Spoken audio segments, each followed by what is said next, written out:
Have you ever felt completely and utterly boxed in? I mean, literally. One day you've got your life, your space, your access to the world, and the next, some self-important fool decides to build a wall right across your path, thinking their petty rules trump everything. Stick around, because I'm about to tell you how the president of a fancy new homeowners association thought he could use a fence to cut off my ranch, my history, and my livelihood. He learned the hard way that sometimes when you try to pin someone in, you just give them the motivation to get very, very creative with gates. Where are you folks watching from today? I'd love to see in the comments. And tell me, have any of you ever had a run-in with an HOA that just seemed to believe it was a sovereign nation? Because that's exactly what I was up against. My name is Arthur Jenkins, though most folks just call me Art. I'd recently retired, if you could call it that. Colonel, Army Corps of Engineers, 30 years of service. My last tour had been demanding, but the real battle had been fought at home, against an enemy no amount of strategic planning could defeat. Cancer. It had taken my Martha 6 months prior, leaving a silence in our small suburban house that was louder than any artillery fire I'd ever experienced. Whispering Pines Ranch wasn't just land. It was Martha's soul, her childhood, the legacy of her family stretching back generations. She'd left it to me, probably knowing I need an anchor, a project, something to pour myself into now that she was gone. I moved out to the ranch, nestled in what used to be rolling countryside, now increasingly hemmed in by progress, or what some called progress. My plan was simple: grieve, heal, honor Martha by keeping the place alive. Maybe raise a few head of cattle, fix the old fences, feel the sun on my face. I wasn't looking for a fight. I'd had enough of those. The first sign of trouble had a name: Bartholomew Cromwell.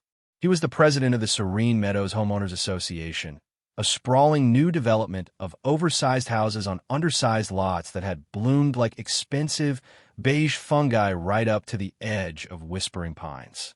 Cromwell, or Barty, as I heard some of his sycophants call him, was a man whose tailor clearly worked harder than his conscience. He oozed a kind of smug, new money arrogance, his pronouncements delivered with the unshakable confidence of someone who had never been seriously challenged. He saw Whispering Pines not as a piece of local history, but as an unsightly blemish on his curated landscape, and me, presumably, as some kind of hayseed relic. His authority within Serene Meadows was apparently absolute, his decrees treated as gospel by a board that seemed to exist solely to nod in agreement. The injustice arrived not with a bang, but with a tersely worded letter delivered by a bored-looking courier. It informed me, in language dripping with condescension and vague references to community aesthetic standards and enhanced security protocols, that the Serene Meadows HOA would be erecting a permanent boundary barrier, a fence, in plain English, along the property line we shared. This wasn't just any fence, mind you. This was to be a high-security, 8-foot-tall, no-climb monstrosity. In its proposed path, I realized with a cold dread spreading through my chest, would slice directly across the historic, deeded easement that provided Whispering Pines its only practical vehicular access to the main county road. My access, Martha's access, her father's access, gone, just like that. The notice gave me 72 hours before construction commenced. 72 hours to watch my connection to the outside world, essential for feed deliveries, livestock transport, even emergency services, be severed by a man who probably thought an easement was a type of fancy garden bench. My first reaction was a jolt, like touching a live wire. Shalt! Then a slow burn of anger started deep in my gut, an anger I hadn't felt in a long time. This wasn't just about a strip of land or an inconvenient detour. This was about respect. It was about Martha's legacy. It was a bully trying to erase a piece of history, my history now, because it didn't fit his pristine vision. He thinks he can just do this? I remembered Martha's quiet determination, the way she'd stand firm for what was right, never raising her voice, but never, ever backing down. Her father had been the same, a man who'd fought droughts and depressions to keep Whispering Pines alive. This fence, this act of blatant aggression, felt like a desecration of their memory. I stood on the porch, the letter crinkling in my fist, and made a decision. No, he would not do this. I would not let him. My initial impulse was to confront him, to unleash some of the parade ground voice I still possessed. But 30 years in the Corps teaches you a few things about choosing your battles and your tactics. I decided to try reason first, though the small, cynical part of me knew it was likely a futile exercise with a man like Cromwell. I found him supervising the placement of survey stakes near my property line the next morning. He was dressed in crisp golf attire, despite it being a Tuesday. "Mr. Cromwell," I began, keeping my voice level, "about this fence. It directly obstructs my legal easement." He gave me a dismissive once-over, as if I were a particularly uninteresting insect. "Jenkins, is it? Look, progress is progress. Serene Meadows has standards. That old dirt track of yours is an eyesore and, frankly, a security risk. The board has approved this. It's a done deal. It's a deeded easement, Mr. Cromwell," I reiterated. "Legally recorded. You can't just unilaterally block it." He actually chuckled, a short, barking sound. "Oh, I think you'll find we can. HOA regulations are quite powerful, you know. We're improving the community. You should be thanking us." Thanking him? For cutting off my ranch's lifeline? The old soldier in me, the one who dealt with logistics and supply lines in far more hostile territory, began to stir. This isn't a negotiation for him, I realized. It's a declaration. And that I understood. That I knew how to handle. Back in the dusty ranch office, Martha's meticulous records became my arsenal. She kept everything. Deeds going back to the original land grant, survey maps, copies of the easement agreement, highlighted and annotated in her neat, precise hand. As I spread them out on the old oak desk, a lifetime of experience started to click back into place. My work with the Army Corps of Engineers hadn't just been about building bridges and dams. It had been about navigating complex legal frameworks, understanding property rights, negotiating with landowners, local governments, even sovereign nations. It was about contracts, regulations, and the precise application of leverage. Cromwell thinks he's dealing with a broken-down old rancher, I thought, a grim smile touching my lips. He has no idea who he's just prodded. The skills were rusty, perhaps, but they were there. I knew how to read the terrain, both literal and legal. I knew how to find the weak points in an opponent's defense. My preliminary investigation started with the easement itself. It was, as Martha's notes confirmed, ironclad. Dated 1952, clearly granting perpetual access to Whispering Pines over the parcel of land that Serene Meadows now claimed as common property. Next, I drove into town and spent a day at the county records office, pulling up the HOA's formation documents, their bylaws, their covenants, conditions, and restrictions, the infamous CC and RS. It was a mountain of paper designed, I suspected, more to intimidate than to elucidate. But I waded through it, page by tedious page, and I started to find things. Vague clauses, internal contradictions, areas where their own rules seemed to grant the board powers that likely exceeded state HOA law. I made careful notes. Then, I spent a few evenings just observing.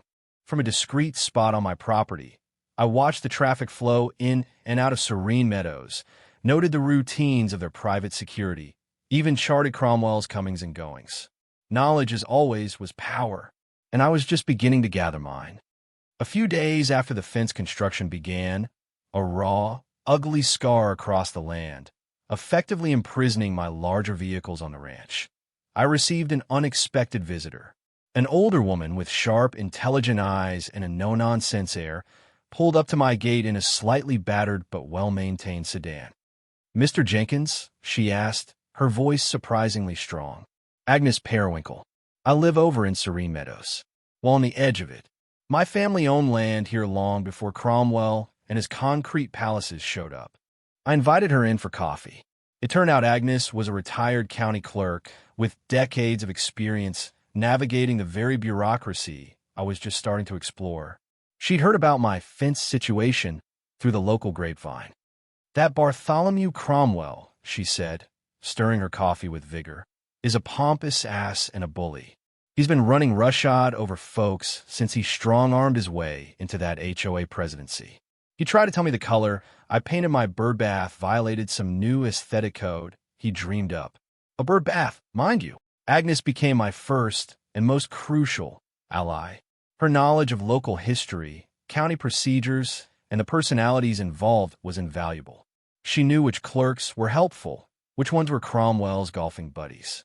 She remembered the original land surveys, the handshake agreements that had predated Serene Meadows. Soon after, a nervous-looking fellow named Tom Henderson, who owned a small acreage bordering another section of Serene Meadows, approached me. Cromwell had been threatening him with fines over the state of an old barn, claiming it violated HOA sight lines, even though Tom's property wasn't technically part of the HOA. He'd heard I was standing up to Cromwell. He didn't offer much in the way of resources, but his moral support and his confirmation of Cromwell's bullying tactics was a bomb. So, I'm not the only one. It solidified my resolve. We weren't an army, but we were a start. With Agnes's encyclopedic knowledge of the county archives guiding me, our investigation deepened. We spent hours hunched over dusty plat maps and zoning ordinances. We discovered that Cromwell had pushed the fence permit through the county planning department with astonishing speed, likely by minimizing or outright misrepresenting the existence and significance of my easement.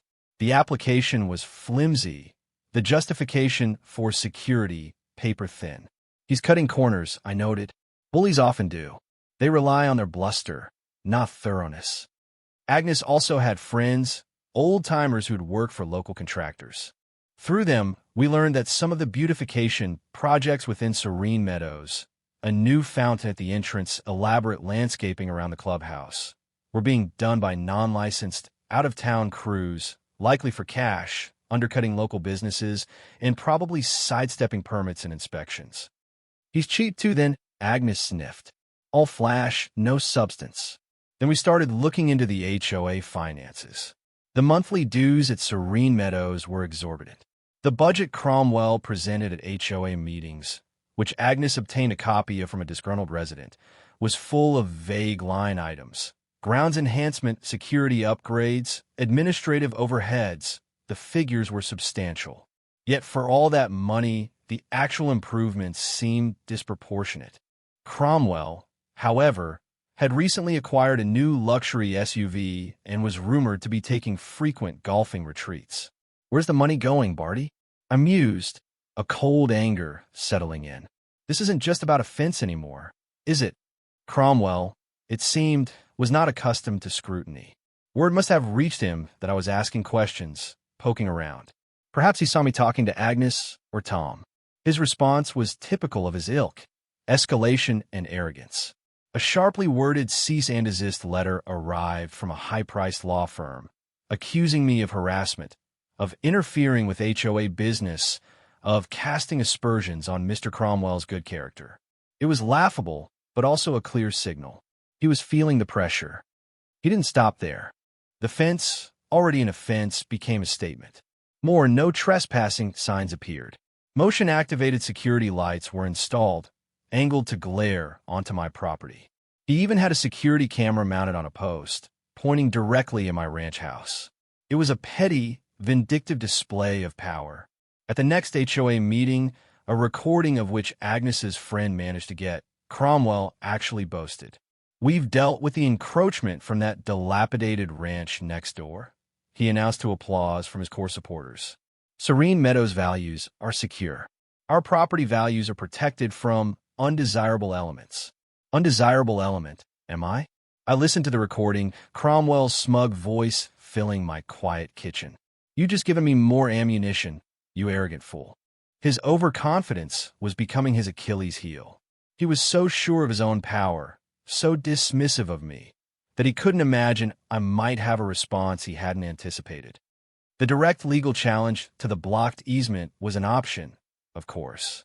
I consulted a lawyer, a young, hungry attorney Agnes knew, not one of the old guard Cromwell likely had in his pocket. She confirmed my easement was valid and Cromwell's actions illegal. But she also warned it could be a long, drawn-out, and expensive court battle.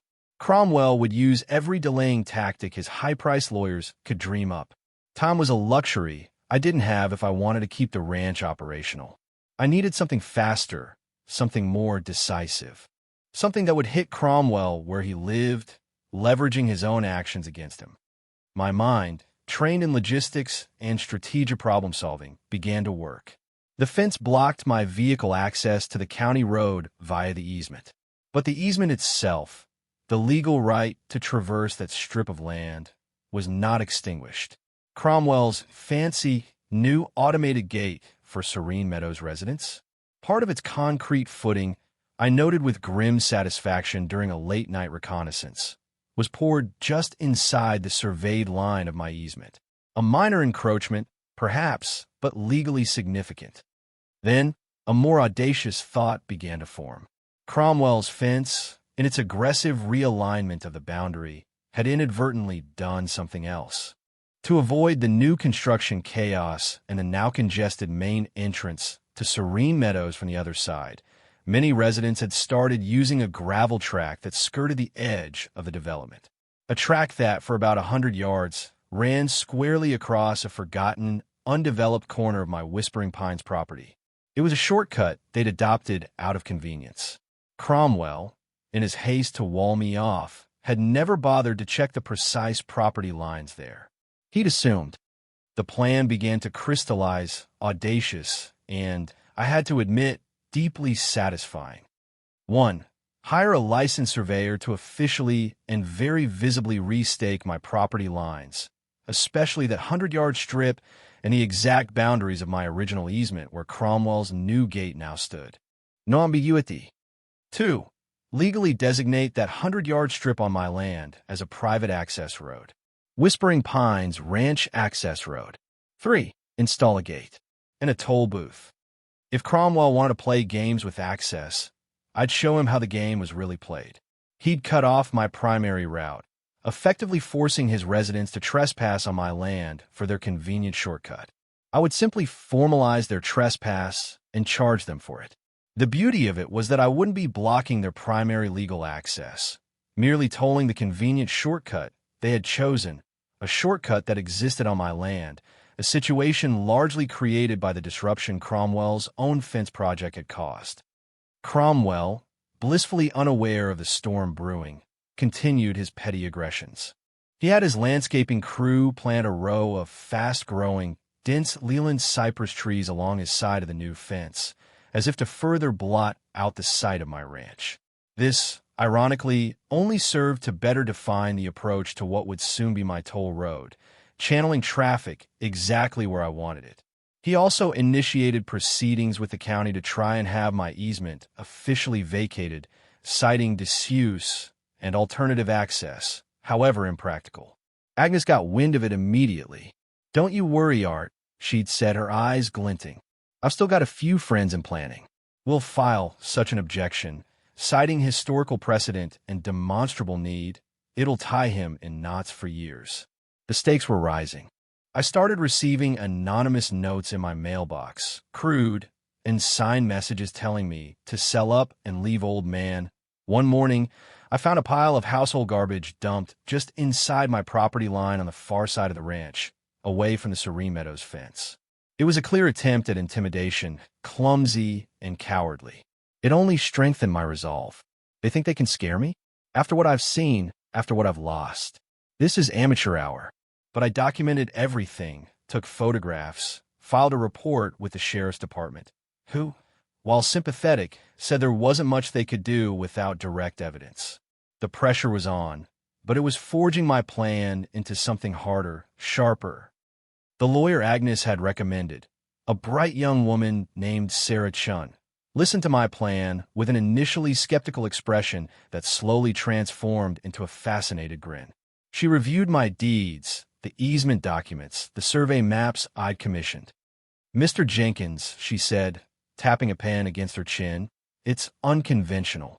But from a purely property rights perspective, provided your surveys are accurate and the land is unequivocally yours, and given that their fence has demonstrably and illegally obstructed your deeded access, thereby creating this altered traffic pattern, I believe it's legally defensible.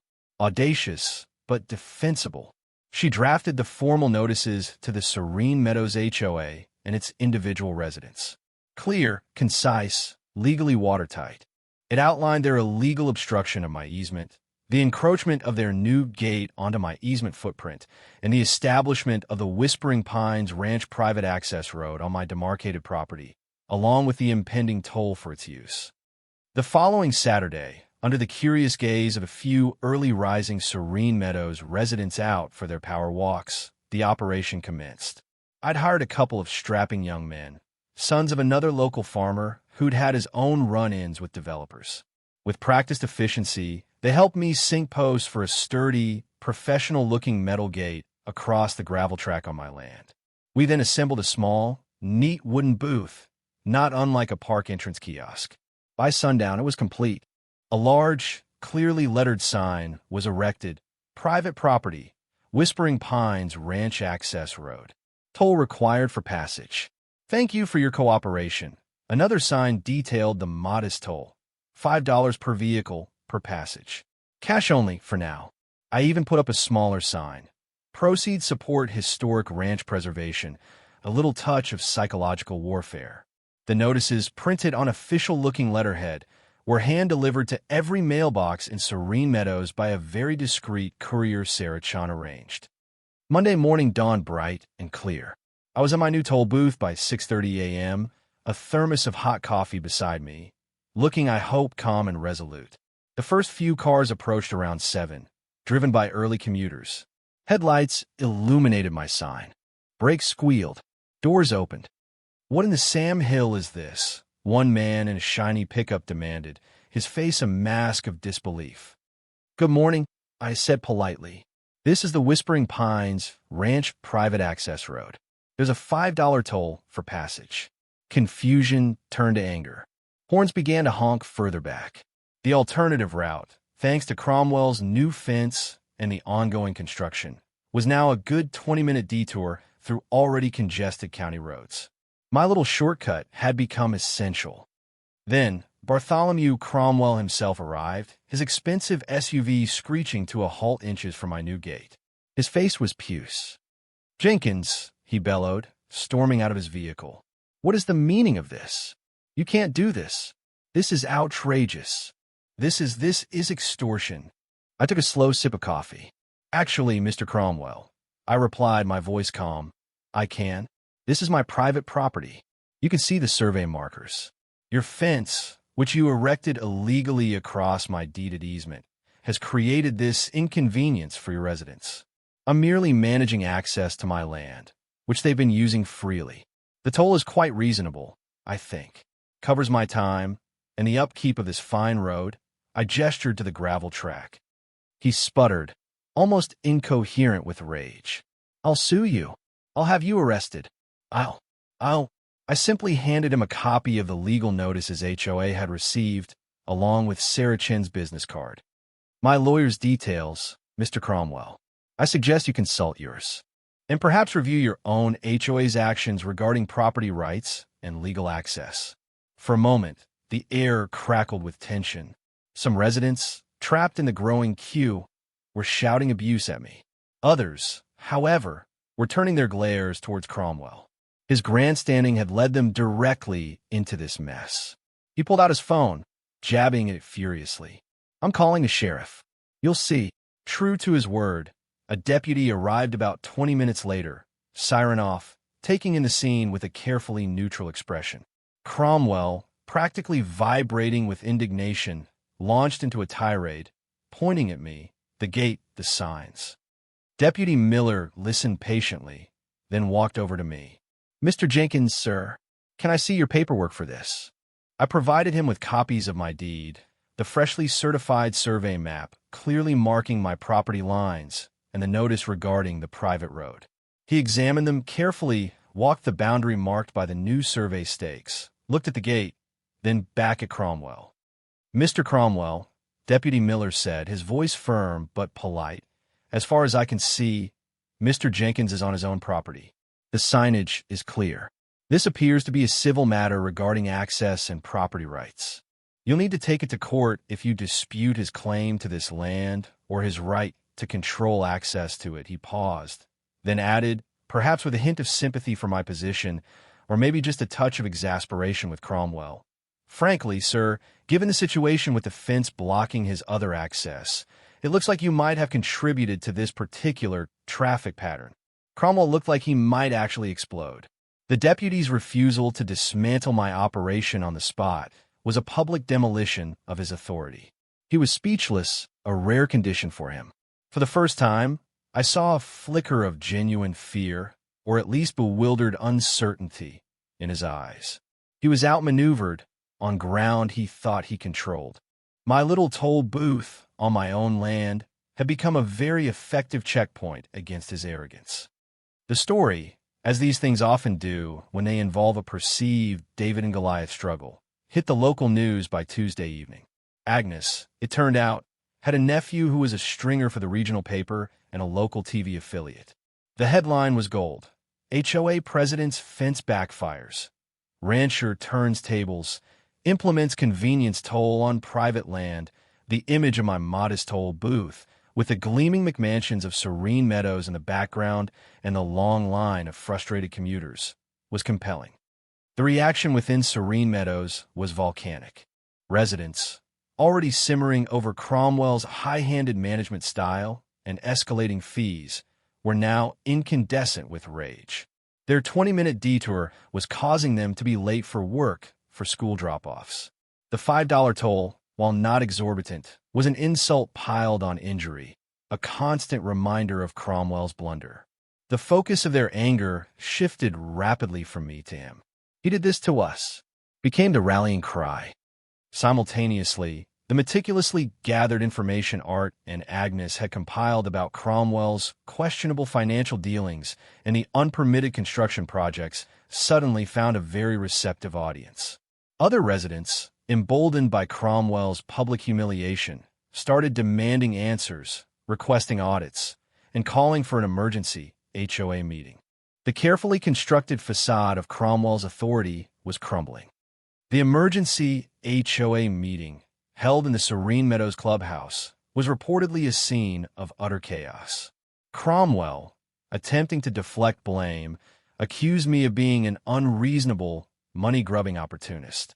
But the residents weren't buying it. They'd seen the news. They'd read the legal notices. They understood that his fence had been the catalyst.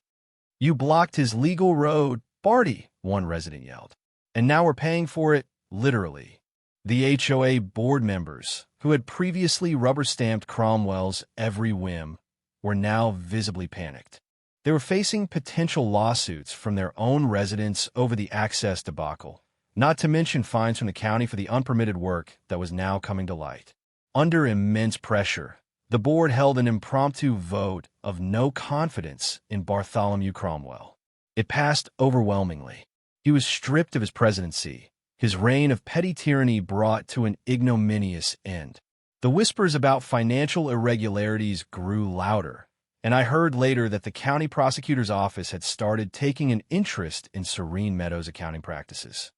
The very next morning, a delegation from the new interim HOA board appeared at my ranch gate, the original one, not my toll booth.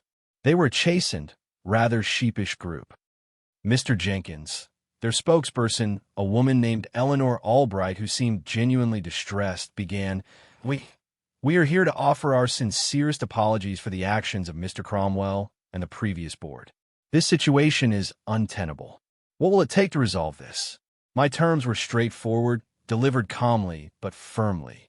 First, the immediate and complete removal of the offending fence section blocking my easement, and the installation of a proper, sturdy gate that I would control with a lock to which only I held the key, ensuring my unimpeded access. Second, a formal, public apology from the Serene Meadows HOA to be published in the local paper. Third, full reimbursement for all my expenses, the surveyor, the lawyer, the materials for my toll road, and a modest sum for damages and disruption. Fourth, a commitment from the HOA to rectify all the unpermitted construction and address the other irregularities Agnes and I had uncovered with transparent oversight. They agreed to everything almost immediately. They were desperate. Within 48 hours, a work crew, a properly licensed and insured one this time, was on site, dismantling the offending section of Cromwell's fence. A new, heavy-duty steel gate was installed across my restored easement, exactly to my specifications. Once it was operational and the first part of their payment had cleared, I had my own crew dismantle the toll booth and remove my gate. I never wanted a toll road. Ladies and gentlemen, I told the new board when they came to inspect the restored access. I just wanted what was rightfully mine, my access, and a bit of common courtesy. It seems Mr. Cromwell misunderstood the concept of good fences make good neighbors. He thought a fence could solve his problems. Instead, it just created new ones for him, and an opportunity for me. The downfall of Bartholomew Cromwell led to a significant shift in Serene Meadows. The new HOA board, led by Eleanor Albright, was far more transparent and communicative. They initiated a full audit of the finances, which, as suspected, revealed significant misappropriations by Cromwell. He eventually sold his house, at a considerable loss, I heard, and moved out of state, reportedly with several legal entanglements still trailing him. The county, alerted by the whole fiasco, began to take a much closer look at the permitting and governance of several newer HOA developments in the area, leading to a general tightening of oversight. Agnes Periwinkle, much to her initial protest but eventual satisfaction, was overwhelmingly elected to the new Serene Meadows board, her sharp eyes and encyclopedic knowledge now serving to keep them honest. For me, life at Whispering Pines settled into a new rhythm. The peace I had sought initially was now tinged with a quiet sense of satisfaction. I hadn't just been grieving Martha, I'd been dormant. Cromwell's aggression had inadvertently reawakened parts of me I thought were long buried. The strategist, the fighter, the engineer who saw a problem and designed a solution. I not only protected Martha's legacy, but had also found a renewed sense of purpose. I even started a small, informal advisory service, helping other local landowners navigate complex zoning laws and, yes, the occasional overzealous HOA. I think Martha would have liked that. She always had a soft spot for the underdog and a keen sense of justice. The ranch began to breathe again, and so did I. Other ranchers in the area, and even some of the more reasonable residents of Serene Meadows, started treating me with a newfound respect, not as the relic next door, but as a man who knew his rights and wasn't afraid to defend them in a rather inventive way. Cromwell, from what I last heard, was embroiled in multiple lawsuits stemming from his tenure as HOA president, his reputation in tatters. His attempts to intimidate and control had backfired spectacularly, leading not just to his own downfall, but to a more equitable system for those he'd lorded it over. His arrogance was his undoing, his belief in his own untouchability the very thing that made him vulnerable. And so, the great fence standoff came to an end. It just goes to show, doesn't it? Underestimate the quiet ones, the ones you think you can easily push around at your own peril. Sometimes a lifetime of experience in seemingly unrelated fields, like building bridges for the army, or simply knowing how to read a survey map, can provide all the tools you need to dismantle a bully's roadblocks, literal or figurative. This whole affair began because I wanted to honor a memory and find some peace. In the end, I did both, and perhaps helped a few others find theirs too. The biggest lesson I carried away from it all: justice can sometimes take a very unexpected and, dare I say, slightly mischievous route, but with perseverance, clear thinking, and a well-placed gate, it usually finds its way home. What's the most important principle you think is worth fighting for when you feel your back is against the wall? I'd be very interested to read your final thoughts on that in the comments below. Thanks for listening.